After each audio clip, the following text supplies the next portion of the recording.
stock market today analysis for Tuesday, January 17th, 2023.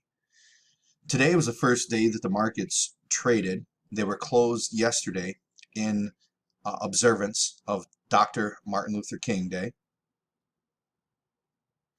That was a moment of silence for Dr. King. We're going to look at the futures. We're going to look at some of the general markets. We might have some time to look at the different sectors, maybe interest rates. But one thing we're definitely going to do is look at the volume on a few different market representatives, SPY, Qs, and the Russell 2000, the IWM to as a representative of the Russell 2000. Before we get into that, I want to let you know that in the description below this video, there's a link to iofsuccess.com. It's a website, and the mission of iofsuccess.com is to help you begin your trading journey by learning how to sell cash secured put options. Yeah, there's something in it for me too. I want to do it in a way that helps me grow and improve in the process. That's me. And why do I want to grow and improve in the process? Because I want to master the stock market, right? This yogi says, if you want to master something, teach it. And even though I don't really feel like trying to teach every aspect of the stock market, it's just really not my calling. I feel like my calling is to try to help the greatest number of people with the least amount of energy, from me, so I can continue a marathon, not a sprint. So selling cash secured put options, the way I think about it is, if you have an internet connection, you have a bank account, and if you spend money at least once a year, there's no legitimate reason in 2023 why you're not selling cash secured put options. There's no legitimate reason. There might be excuses, rationalizations, justifications. Yeah, you can have legitimate excuses. Is that who you want to be? You want to be that type of person? It's up to you. Yeah, if you want to be that type of person, hey, I'll let you do you. But I have a feeling if you're watching this, you don't want to be that type of person. So also in the description of this video, below this video, there's a playlist that says trading options for beginners in all caps. When you watch that, there's 5 videos in that playlist that will give you an idea of what these different terms are. What is a cash secured put option? What is a call option? Things like that. It'll give you an idea of how to set up some stock charts for yourself. It'll also the last video in that playlist will show you how to use the Yahoo Finance screener for free to screen for stocks that are have some decent fundamentals to them, and most importantly in your price range. And then with these 2 downloads here, cash secured put stock selection guide, 3 stocks I sell cash secured put options on. You shouldn't just assume that these stocks are suitable for you. You want to use these as examples and look at some of the reasons why I like these 3 stocks, right? These aren't the only 3, but these are 3 I chose to tell you about. And try to figure out like what stocks would be suitable for you, and avoid certain pitfalls and have certain good things. So get those. Stock option Greeks cheat sheet, 1 sentence definition of the Greeks. Go ahead and grab that so you have that as a handy dandy reference in case you ever need it. And get this, 3 underused tactics to transform your financial results. This will help you. Number 3 of this will help you figure out your monthly expenses, and when you read the download, it'll make more sense. But the way that this can really come together with selling cash secured put options is, let's say you figure out that you have a bill that every year costs you $350. I don't really care what bill you want that to be, but let's say that annually you end up paying $350 a year to have whatever bill that is. So you do a little research, and you find anywhere from 1 to maybe 4 stocks, whatever, 5 stocks, 1. It doesn't really matter how many, but you find at least 1 company that's going to pay you about $1 per year in dividends. Now, for the very the very short-sighted people, the people without vision, they get turned off by this and they chase get-rich-quick stuff. So have some vision in your mind, be able to imagine something, and have some persistence in your body, some relentlessness to continue down this path, right? So here it is. So you find a stock that pays you $1. When you sell cash secured put options, you do it in increments of 100 shares. So let's say over 6, 8 months, I don't know, a year, however long, let's say you accumulate 400 shares of a particular stock, right? So now you got 400 shares of stock and you're getting $1 of dividends per year. Now that's not including selling any covered call premium. That's not including the premium you brought in to buy these 400 shares. It's just straight off the dividends. So then now on an annual basis through dividends, you got 400 bucks, which is $50 more than this.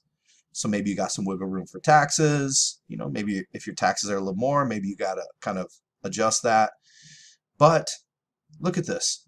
You technically, let's say you have a job of, let's say you, I don't know, let's say you clean windows of a skyscraper. Seems kind of dangerous, right? Your $350 bill doesn't have to come out of your skyscraper money anymore, does it? You basically are getting passive income here because you used your brain.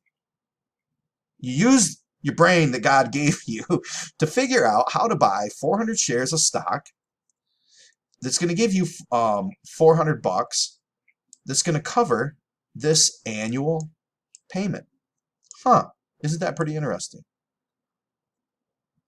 So sometimes it's slow and steady wins the race, or maybe it's a lot of times. So consider doing that. It's the power of dividends, and there's more good things that can happen with selling cash secured put options on stocks you don't mind owning. But I just wanted to share that with you because it's such a low hanging fruit. All it takes is time, persistence, dedication. That's it. You don't really need money for time because time's going to go by every day. You don't really need money for persistence. That's generated inside. You don't need money for dedication. That's generated inside. So if you're like me, look yourself in the mirror, slap yourself in the face, because that's what I do to myself, slap myself in the face. Get down to work, Brent. Stop making up excuses. Get busy working. And maybe that strategy of approaching yourself won't work for you, but I tell you what, it works for me. So let's quickly browse through these futures. We see the VIX popped up today in the futures. Look at this. Looks like this is running out of steam, right? Look at these candles here. This one, definitely this one, and this one, and kind of even this one, right? Look at how wide range of a body these candles are. Look at that. It's looking pretty small. Is it running out of steam? Imagine you're sprinting. If you sprint everything you have, at some point, you got to slow down. You're either going to slow down and go to a jog, which would mean kind of going up, or you're going to stop. You're going to slow down and you're going to go to a walk or completely stop. In that case, you know, let's say the stop or the walk, boom, be falling back down. What do we see over here? Now, one thing I want to point to your attention is that we have this run up in the futures for the Dow Jones. Look at this big candle right here, right? This candle right here closed here. The next candle opened here and basically dropped down lower, a little bit lower than the trading range of this one. Now,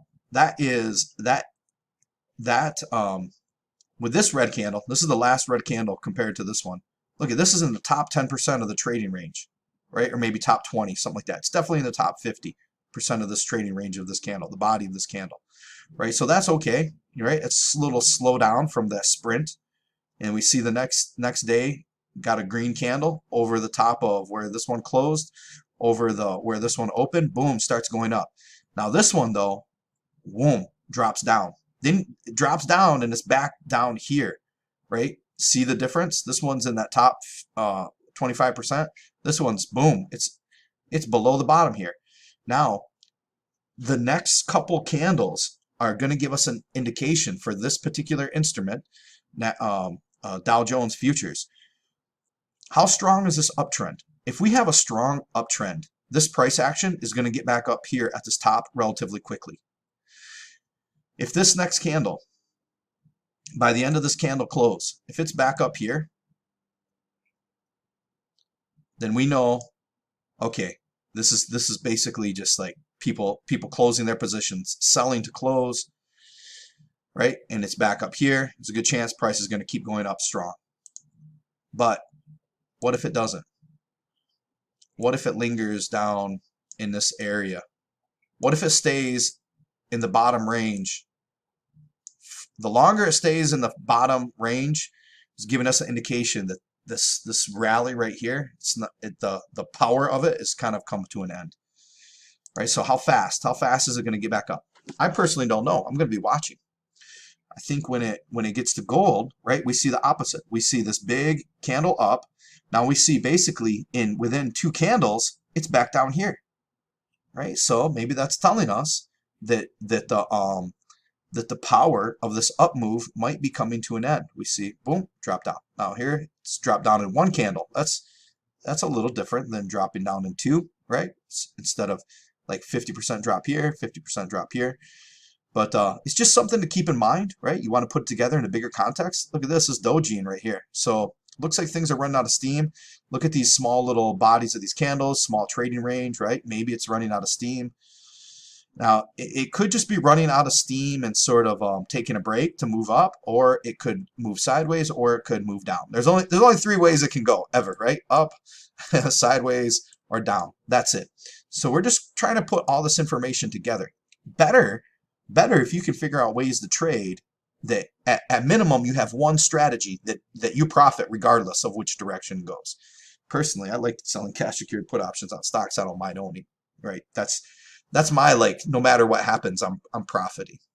Because as I showed you, even if I'm buying a stock, like if I buy a stock up here and now it's trading down here, if I got 400 shares and I plan on using that money to pay my $350 bill per year, that's bad writing, the rest of my life, I don't care. I don't care that I can't sell it at the same price. I'm not buying it to sell it at a higher price. I'm buying it to pay this. I'm buying it for the dividends. So depending on what you're doing, right, you want to keep things in perspective. The stock market's not a one-size-fits-all thing. If you're stuck in this mindset that the only way you make money is buy low and sell high, then you would benefit to learn more. Russell 2000, same thing. We see it kind of looks like it might be running out of steam. We'll see what happens. Bitcoin, boom, Bitcoin just bounced up here. Now don't get too excited yet. That doesn't mean that Bitcoin's going to 1 million. And if it's going to go to 1 million, you got plenty of time to jump on the bandwagon, right? You don't have to buy right now just because it's going up. Consider at least, letting it get above the 200-day moving average. Because if it's not only get above, but stay above, right? Get above and stay above. If it's going to stay above the 200-day moving average, then you got a better chance at going to 1 million. But I'll tell you what, if it can't get past 26,000, ain't going to 1 million. It's just how mathematics works. Silver has just been moving sideways, right? Really been moving sideways. Now this would be, if you didn't know it, like you could be selling cash secured, not on this, right? Pretend this isn't silver, but let's say this is some company that has good fundamental, fundamentally sound company. It passes all these little checks, and potentially not on a month chart, longer time frame than just looking at 30 days. Potentially you could be selling cash secured put options down here and just raking in some big, I don't know if it's big bucks, but let's we'll pretend it's big bucks. Raking in some money, right? And it's just staying in this trading range.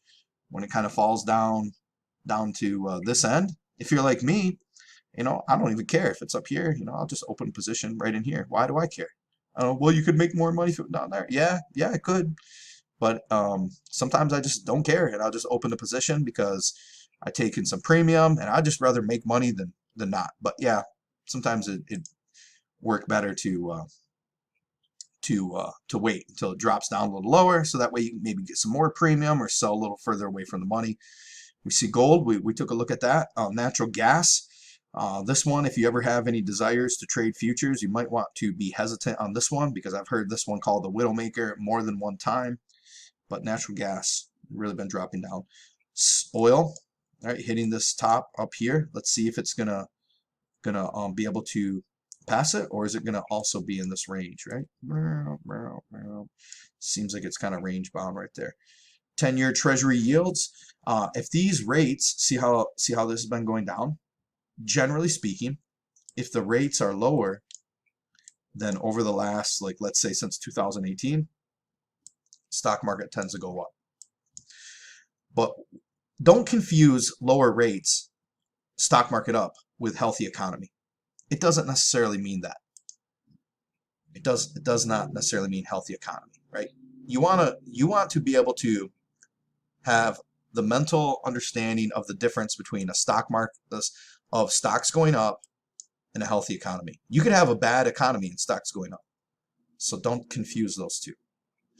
But anyways, if you see these rates going down, in fact, maybe higher rates might make a healthier economy. Possibly, depending on what the situation is, right? So lower rates, sometimes stocks go up. But if you're selling cash secured put options on stocks you wouldn't mind owning, you want to pay more for your stocks?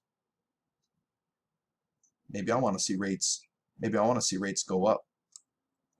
I do want to see rates go up. I want to see the stock market crash so I can swoop in and buy good companies. Cheap. All right. So we'll we saw the futures, take a quick look at these general markets. We already looked at Bitcoin, we looked at gold, we looked at oil. Russell, right? We looked at the futures, looks pretty similar to this, right? Seems like it's running out of, maybe, is it running out of steam? At least on one candle, it ran out of steam.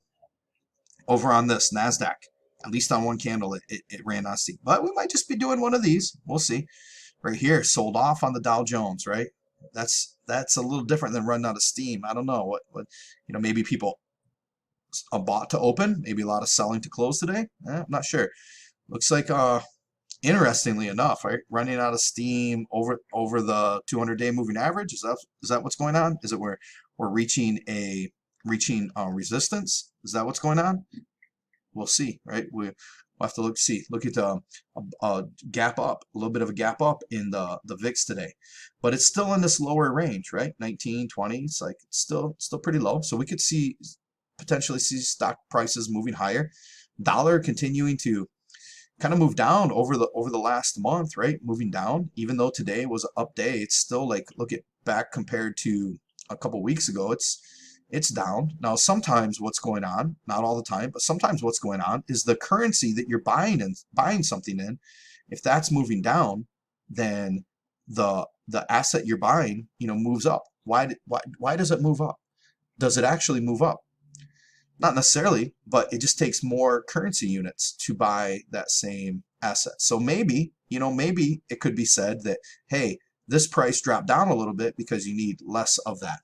I don't really know. It's kind of cutting hairs, for sure. But it's something just to it's something just in the realm of becoming wiser, right? The more you kind of understand a variety of these things, the harder it is for Sam Bankman-Fried to scam you. And even though keeping you from getting scammed is not teaching you how to sell cash secured put options. One reason why I think you should be selling cash secured put options is that the more you understand about the financial world, the less likely it is that for you to get scammed. It doesn't make it impossible, but the more aware you are, the wiser you are about how money works, the less likely it is for scumbags like Sam Bankman-Fried to be on stage with the president and paying people off and stealing your money while he pays off politicians. That's nothing new. It's nothing new. It's not the first time it happened. It's probably been going on for hundreds of years. So it's just time to wisen up. So let's do this. Let's look at some volume because we see SPX. We see it's been moving up. We see Dow Jones been moving up, right? And let's see the daily volume. We can also look at the weekly volume. Now we won't be able to look at these actual indices. We're gonna look at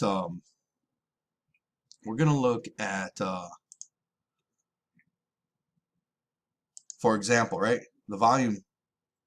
Hey, come on, what's going on? Ah, I see what's going on. Let me fix this real quick.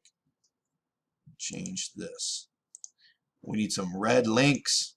There we go. We're linking with red. Look at no volume, right? So let's do this.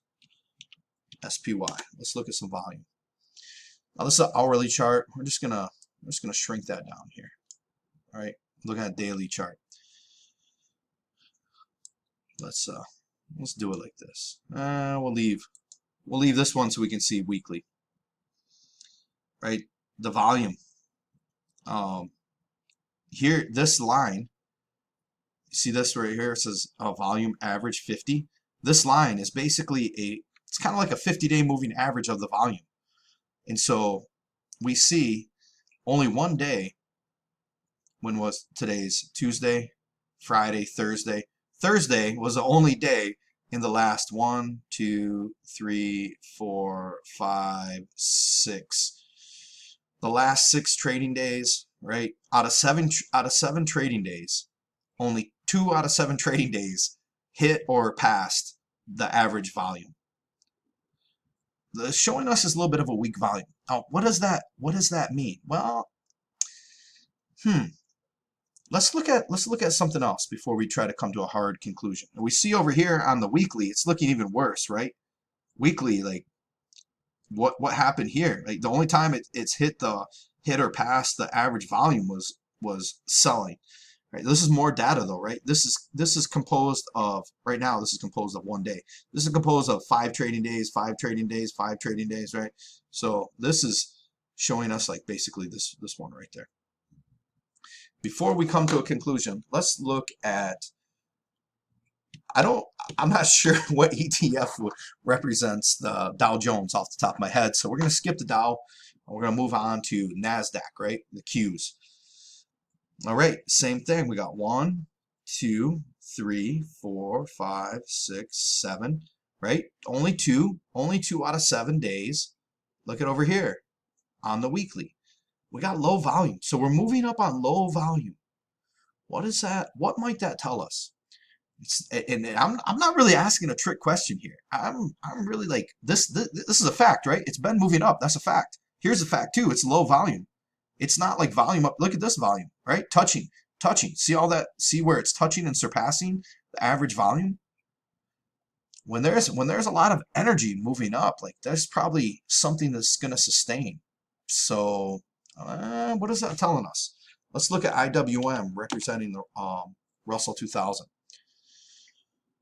Okay, well on this we got more getting close to, getting closer, touching a little bit less, right? It seems a little higher, but over here on the weekly, see it, it's like stuff is moving up on low volume. Now it doesn't guarantee anything, but you know, if I saw like this, if I was seeing this, then that's giving me more confidence that we got strength to the upside, right? As if you think about sprinting, right? This was a sprint up, or it's running out of energy. If we saw volume like this, then it would give me a little more confidence that we're going to see a continuation, or at least a strong continuation in the up. But when we're seeing this kind of weak volume for these, it's making me think like, look at over the last, this is a year on a weekly. What do you see? It's just been moving down. High, lower high, lower high. Now, this is nice though, right here. Look at the distance between these two lower highs. Look at the distance between these two lower highs. Look at this distance, right? Not as far. So it's making it is a lower, but it's not that much lower. It's not that much lower. It's debatably in a range now, but it might be hitting this resistance, maybe. Right? So, you know, when people come on TV and they talk about this stuff, or maybe even not on TV, on YouTube or your buddies, they say, hey, the stock market is going to do this. And maybe they know what they're talking about, or maybe they think they know what they're talking about. You know, I'm not sure. But for me personally, I don't mind trying to figure it out. But again, I like trading in a way that I don't have to be 100% right. Right? I want to.